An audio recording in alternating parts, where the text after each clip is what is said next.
Hey everyone, and welcome. If you're a beauty brand and you've got those big dreams of seeing your products on the shelves of a major US supermarket, then you are in exactly the right place. We are about to break down what can feel like a super complex world of packaging standards into a guide that you can actually use. Let's dive in and get your product ready for retail. So let's start with a question that probably keeps a lot of brand founders up at night.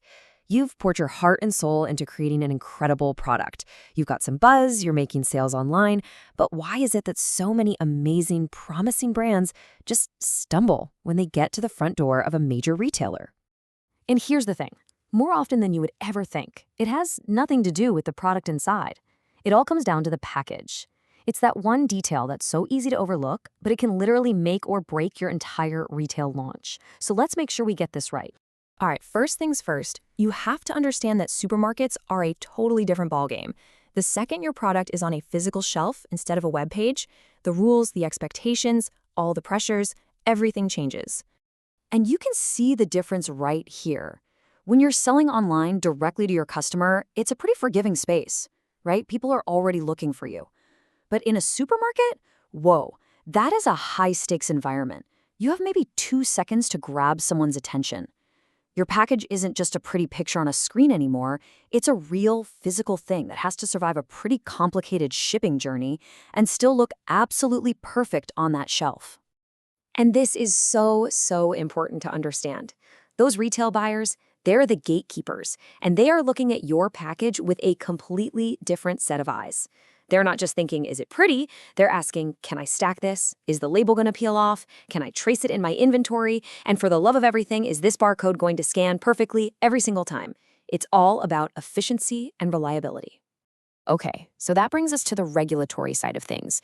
Now, I know this can look really intimidating, but I want you to just think of it as 4 core rule books. That's it. Once you know what's in these 4 books, the path forward gets a whole lot clearer. These are the big 4. You've got the FDA, which kind of sets all the foundational rules. Then you have MoCRA, which is the huge new kid on the block. The FTC, which makes sure your packaging is fair and not misleading. And NIST, which gets really specific about how you list weights and measurements. Every single package that goes on a shelf has to make all 4 of these happy. Let's just zoom in on MoCRA for a second, because this one is a real game changer. This is the biggest shakeup to U.S. cosmetics law in over 80 years. We're talking since the 1930s.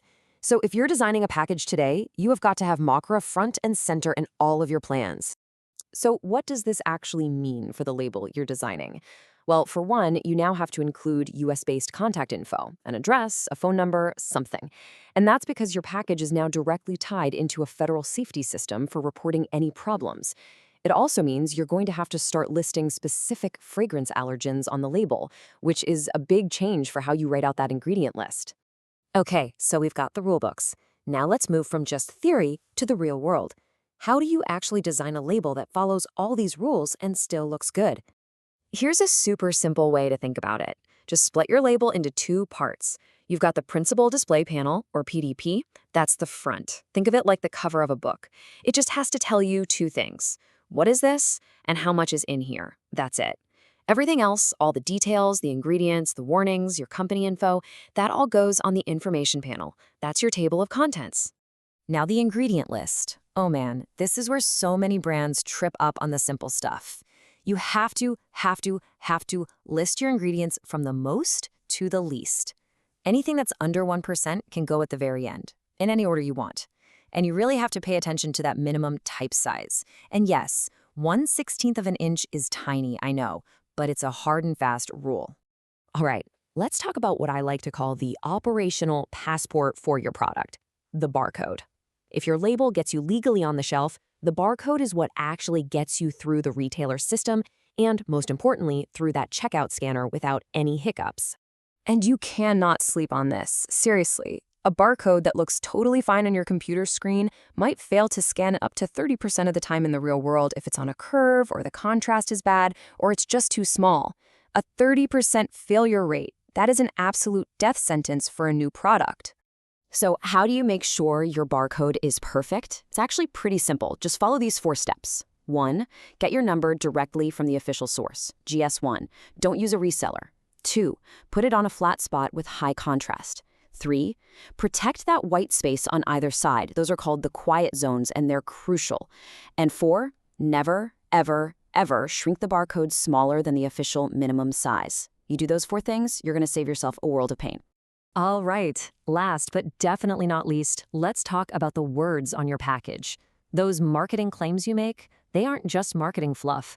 They are legal statements, and they carry some real weight, especially when you start talking about sustainability. When you're making green claims, the FTC's main rule is simple: be specific and be honest. So don't just say eco-friendly. That's way too vague and it's legally risky. Instead, say something you can prove, like made with 50% post-consumer recycled plastic. And don't claim it's 100% recyclable if that's only true in some places. The more specific and verifiable you are, the safer you are. So to wrap this up, let's just quickly run through the most common and honestly the most expensive mistakes we see. Falling in love with a bottle design before you know how much legal text has to fit on it. Not physically testing your barcode with a real scanner. Choosing a super cool metallic finish that makes the ingredients impossible to read. And my personal favorite, forgetting to just ask the retail buyer what their specific rules are. If you can avoid these pitfalls, you are already way, way ahead of the game. So I really want to leave you with this one last thought. Getting all these little details right, it's not just about checking a box or avoiding trouble. It's about building a foundation of trust. When a shopper can easily read your ingredients and when a retailer can easily scan your product, you are building confidence. This stuff isn't a burden, it's actually a super powerful tool for building a brand that's going to last.